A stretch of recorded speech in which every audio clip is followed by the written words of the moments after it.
Meeting last week. ఏవైతే flagship programmes ఉన్నాయో government flagship programmes అవి మనం ఈ లాస్ట్ 4 months కంపెన్సేట్ చేస్తూ మంచి ప్రోగ్రెస్ తోటి డిస్ట్రిక్ట్ ని మిగతా డిస్ట్రిక్ట్స్ తోటి కంపేర్ చేసుకుని మంచి పొజిషన్ లో పర్ఫార్మెన్స్ వైజ్ ఉండడంలో మనమందరం కూడా ముఖ్య పాత్ర వహించాలి.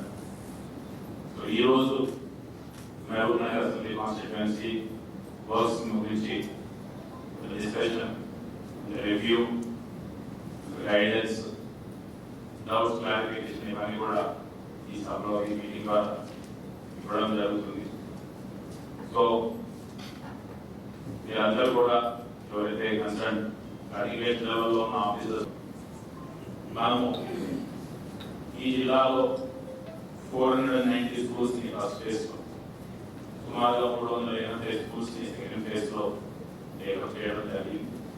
తీసుకొని ఆల్మోస్ట్ మన ఫస్ట్ ఫేజ్ లో ఉన్నటువంటి 70% ఆఫ్ ది స్కూల్స్ కంప్లీట్ చేసుకున్నాం. మనకు 1 month లేట్ గా ఈ ప్రోగ్రామ్ స్టార్ట్ అయినా రాష్ట్ర ప్రభుత్వ ఆదేశానుసారము స్కూల్ రీఓపెన్ అయినాటి రేపు మార్నింగ్ కి అన్ని స్కూళ్ళలో, అన్ని గవర్నమెంట్ స్కూళ్ళలో చదువుకునే పిల్లలందరికీ కూడా school uniform, text books, note books, general గా మనం ప్రతి సంవత్సరం చూస్తూ ఉంటాం కాబట్టి text books, note books plus ఒక తర్వాత స్కూల్ యూనిఫామ్ రేపు మనం లాంఛనంగా స్కూల్ స్టార్ట్ అయినప్పుడు ఇస్తా ఉన్నాం. దాని మీద జనరల్ పబ్లిక్ చేసుకోవాలి.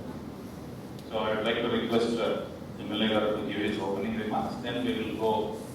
గౌరవ జిల్లా కలెక్టర్ గారికి ధన్యవాదాలు చెప్తున్నాను. అడగగానే ప్రజా పరిపాలన చేయాలన్నదే మన ముఖ్యమంత్రి గారి ఆలోచన. అనుకున్నాం కానీ గైడ్ లైన్స్ అనేవి ఖచ్చితంగా మనమే పాటించాలా.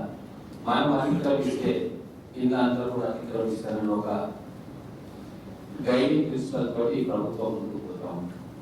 ఎన్నో సంవత్సరాల తర్వాత వచ్చిన డ్రాట్ కండిషన్స్ కూడా చాలా సమర్థవంతంగా ఎదుర్కొంది. చర్యలు తీసుకొని 99% మనకు మంచినీటి ఇక్కట్లు లేకుండా జిల్లా యంత్రాంగం కలెక్టర్ గారి నేతృత్వంలో అద్భుతంగా పనిచేసింది.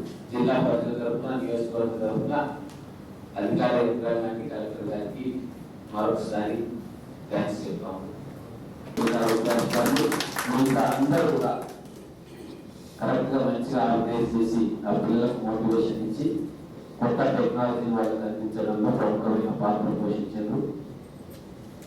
బహుశా రాష్ట్ర వ్యాప్తంగా కూడా మనం మహబూబ్ నగర్ లో ఇంప్లిమెంట్ చేసిన విద్యా బోధన పద్ధతులు రాష్ట్ర వ్యాప్తంగా కూడా ఇంప్లిమెంట్ అయ్యే అవకాశం ఉంది. తర్వాత